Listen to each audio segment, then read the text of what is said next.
On the road to Survivor Series, what better way to start off this week's Friday Night Smackdown than a recap of the Bloodline Civil War that we've been getting for the past couple of weeks and all the developments that's come with it. Thank you for stopping by. I am Unknown Emperor, here to bring you this week's Friday Night Smackdown review, or unknown opinion. And thank you for tuning in. This Friday Night Smackdown was nice. There's a lot of progression that happened in. So if you're stopping by, feel free to leave a comment about what you thought about this week's Friday Night Smackdown. Without further ado, we're going to get into this review. Speaking of the Bloodline 2.0, these 5 individuals made their way to the ring, and Solo Sikoa was short and sweet and to the point. He told Utah to acknowledge him, and then he told Roman Reigns that later on tonight he's going to get in the ring with him, and then he is going to surrender, and they're just going to join in to his bloodline and be one big happy family. I'm going to let you know you in for a shock for this SmackDown, I'll tell you what. But opening promo went down, no hassles, no shenanigans. It was a good start, a good slow pacing to start Friday Night SmackDown. The first action that we saw on Friday Night SmackDown was a triple threat match, letting us know who advances in this Women's United States title tournament. It was Blair Davenport taking on the EST Bianca Belair, taking on Chelsea Green, that wonderful young lady. And these three wasted no time trying to get the pin, trying to get the win. As soon as the bell rung, these three were trading roll-ups, and in typical triple threat fashion, everybody had their time to shine. If I could give a little takeaways from the match, when it comes to Bianca Belair, she is one of the greatest in-ring workers that I have seen with my own eyes. Blair Davenport, her moveset can be extremely dangerous, and if given the right push behind the machine, I believe she can be a good to great wrestler, superstar within this industry. And Chelsea Green is a huge delight. Every week that I watch her, I fall more and more into her character and just want to see her win. I wouldn't even be mad if she's the first United States Women's Champion. I wouldn't be mad at all. But whenever the action started to pick up, in my mind, all I could think about was how were they going to write Bianca Belair out of this match, because there was no way she was going to win. And I got my answer, because on the Titantron, we saw Jade Cargill. She was lying on top of a car, put through the glass, bleeding. And obviously Bianca Belair was distraught. She was very flabbergasted. She didn't know what to do. She was flustered. She ran to her tag team partner, which left Chelsea Green and Blair Davenport. Chelsea Green got in the ring, hit the Unpretty Her. 1, 2, 3. She is advancing in the tournament. And what I get from this part, or this segment from SmackDown, is one or two things. Because Chelsea Green is loved amongst the crowd, amongst the fans. She is amazing. I want to see her prosper. 2, what I take away from this angle is this can be the start of Bianca Belair's heel turn. 1, coming from this, because essentially she went to worry about Jade, and she ended up losing her opportunity at the U.S. title. So that could be motivation for her to turn heel. Or my next part of it is after the match, they zoomed to the back where Jade was in a medical vehicle. Bianca Belair went down. She met her out there. Naomi was out there. When Bayley came up, Bianca obviously didn't want her to go out. She was angry at Bayley, and they left in the flurry. My takeaway from this is Naomi could have attacked Jade Cargill to get from under Bianca and to get from that trio to be her own person. She could have attacked Jade Cargill, or it could have been Bayley and Bayley and Naomi to get Bayley in that war game spot, because she wasn't doing anything. Or maybe it was the person that's gonna replace Jade Cargill in her triple threat match next week. There was so many options to come up from this. Y'all let me know what y'all think, because It's gorgeous. I wouldn't be mad at any of those options. So I'm really intrigued to see what happens. LA Knight was then getting ready to defend his United States Championship against Santos Escobar. But before these two could really throw it down, we got a video package from Shinsuke Nakamura, who obviously he returned last week with a target on LA Knight's back. So this video package was aimed towards LA Knight.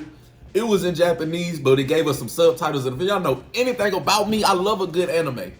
So this video package was chef kiss. It was beautiful. He was telling LA Knight, I've been watching you. I've been learning you. I know you more than you know yourself. All this bravado, all it is insecurities. You're insecure. You're overcompensating. And this is the beginning of the end for you. And they were watching this in real time. So Santos Escobar got the jump on LA Knight. And you already know, with Shinsuke in the wing waiting for him, Santos was not going to beat LA Knight, but he was able to get a whole lot of offense in. Santos, at the end of the day, he got up, he got the momentum. LA Knight got it. He was at the top rope. He was finna do his elbows. He got distracted by Shinsuke Nakamura, who was standing at the top of the rampway. Santos Escobar got the momentum. He hit a frog splash. He could have got the pin, but he didn't. He wanted to deal a little bit more damage. Whenever he went to go for his wing clipper, I think that's what he calls it, or his phantom driver. He went to go for his phantom driver. LA Knight was able to reverse that into a BFT. 1, 2, 3. He retained. But as soon as that bell rang, Shinsuke Nakamura was on the attack. He threw him into the ring post 3 times. Then he hit him with a Kinshasa against the turnbuckle. So, boom. And then he left him laying. My takeaway from this is Shinsuke needs to win that title. Like, no ifs, ands, or buts about it. Side note, I am a huge, from the year 2017 to 2020, in that time, Shinsuke Nakamura, probably 2021, Shinsuke Nakamura was my favorite wrestler, or one of my favorite wrestlers. I just loved his song. I loved his fighting style. I love his presentation, especially in his NXT days. The war he had with Samoa Joe was great. So with him coming back, with his new presentation, with him being the first test for LA Knight, really, and LA Knight has really been defending that title, so he can have champions fatigue.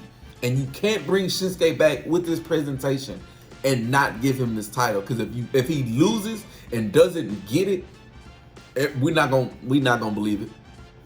But that's what we got from it. I enjoyed the match. I enjoyed the aftermath a whole lot more, because I'm wanting to see the program between Shinsuke Nakamura and LA Knight. It's going to be beautiful. Johnny Gargano was then in the back trying to plead with the Motor City Machine Guns, trying to defend Tommaso Ciampa, when Street Profits came in dressed in all black, so you know a heel turn is coming soon. Or maybe they're leaning into their villain era a little bit. And they went out to throw a little fuel on the fire. Angelo Dawkins said something like, the snakes hide in the tall grass, a little slide to him. And they was getting ready for Montez Ford's one-on-one with Tommaso Ciampa. This story is going to unfold a whole lot more. It might lead to a triple threat tag match, or it might lead to Tommaso Ciampa and Johnny Gargano turning heel against the Motor City Machine Guns. So let's see where it goes.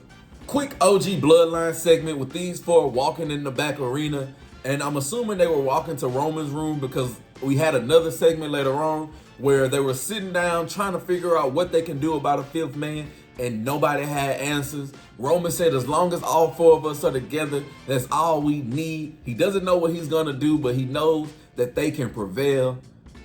And we just got to wait and see.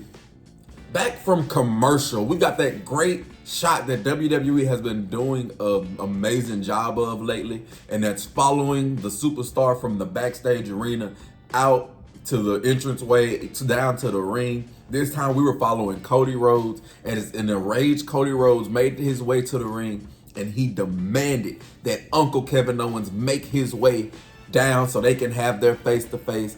And Kevin Owens followed the wrestling rule. Once you say his name, he came out, and he These two basically gave us a great promo. Like, these two were spitting fire. And the thing with it is, I believe both of them. It's not even that I believe. I'm seeing it from both people's sides, because KO was like, this is all your fault. Everything that's happened for the past couple months to Randy Orton, to you, everything has been your fault, because for 4 years, that man tried to kill me, tried to end my career. He did not want me to win. Everything dealing with him has been the vein of my existence. And at a whim, you decide to team with him after everything I've done for you. I was on your side at WrestleMania 39. I was in your corner at WrestleMania 40. And you decide to team up with the man who wanted to end my career. Cody wasn't wrong when he replied, I don't believe it's that. He says, I believe that you just love being the victim. For you to be okay in your story, you have to be the victim. In everything, somebody has to be, oh, woe is Kevin. Oh, woe is Kevin. He said, I believe you hate yourself. I believe you hate yourself. I believe that through all the accolades, everything that you've accomplished, you don't see yourself for the greatness that you are, and you love to self-sabotage. So Cody was out here spitting fire. Oh my goodness. It was nice. It was nice. It was really good. Let me look now. I know I got some. Yeah. These two are spitting fire. If you got a couple minutes, go watch this promo, because both of them, you can tell that they were really invested in this emotionally. They had tears in their eyes.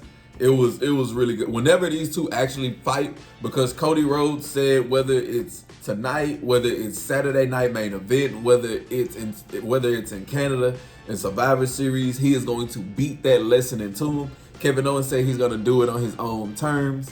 And these two, I'm just ready. I'm ready for these two to cook. They was cooking on that mic. They gon' kill in that ring. This is gonna be great. And then whenever Randy Orton comes back and he turns on Cody Rhodes, then after Cody beats Randy, we can start Cody Rhodes' villain era. Like, we can start his villain arc, where he's like, everybody turned on me. For why? Why though? So now he's the villain. So I'm very intrigued. I'm very interested. I can't wait. We had tag team action next. It was Naomi and Bayley taking on Candice LeRae and Tiffany Stratton. And can you guess? This match ended in the disqualification. When everything started to pick up, I'm going to run through it because didn't really much happen in this match. They tried to isolate Naomi, didn't really work. They tried to isolate Bayley, it didn't really work. Naomi got involved, attacked Bayley, attacked Naomi. Nia Jax, Candice LeRae, Tiffany Stratton got the jump on him. Io Scott came out for the save, which is very wild. I wonder how her and Bayley gonna interact, because this is the first time since the Damage Control that they've both been faces in a way. So we gotta see how their dynamic is gonna be going forward. Next, we have Liv Morgan and Raquel Rodriguez coming. So it's 5 against 3. So we had an equalizer, which was Rhea Ripley, aka Mommy, aka This Is My Brutality, coming down with a kendo stick. She got rid of all of the heels, and the faces were left standing tall. We're very curious on if Bayley's gonna be the 5th member, if Bianca Belair got to focus on her tag and she might fall out. She's not going to trust Bayley because she already doesn't trust Bayley. When at the end of the day, I'm sure it's Naomi she can't trust. That's just me. But that's how this segment boiled down, and this doesn't necessarily get me ready for the Survivor Series match. It really doesn't. It does not get me ready for the Survivor Series match. I'm going to love it and I'm going to enjoy it because of all the people involved. But as far as storyline, it's all right. WWE then proceeded to give us a treat on free television. This was the last wrestling match of the night. More or less, it was Tommaso Ciampa taking on Montez Ford. And a quick note aside, Montez Ford is going to thrive as a singles competitor. As Tommaso Ciampa, because Tommaso Ciampa already has single success, and Montez Ford, I feel like he can have single success even while still in the Street Profits. They shouldn't break them up. They should just let them be respectful of each other's wishes and one-on-one it out. But these two gave us a great showcase. If you have one match to watch, I feel like this is the match to watch of the night out of everything that happened. Montez Ford was busting out dives to start the match. Tommaso Ciampa was returning with big knees. We had a standing moonsault from Ford, which equaled into a 2 count. We had a, what did he end up doing? He ended up doing what, a pile driver? No, he did a spinning neck breaker for the 2 count. Here, we had kind of like the climax, the crescendo. He hit a big knee, he hit another one. Then he went for the fairy tale ending. It was here, all Ford did was drop his body weight. 1, 2, 3, he got the surprise pin on Tommaso Ciampa. Tommaso did not like this and began to beat up Ford. Angelo went out to save his boy, ride for his dog. He started throwing them things with Tommaso, started punching, blending them up. Johnny Gargano came out to be the peacemaker, break everything up. When he got pushed by his tag team partner, when the Motor City Machine Guns came out to pick Johnny Gargano up, and now we're left thinking, whose side is Johnny Gargano on? Excuse me. This is why I believe that Johnny Gargano is either is on Tommaso Ciampa's side, and they're gonna turn heel against the Motor City Machine Guns. That's just me. And I'm cool with Street Profits just playing in the middle. I think that they should win those titles.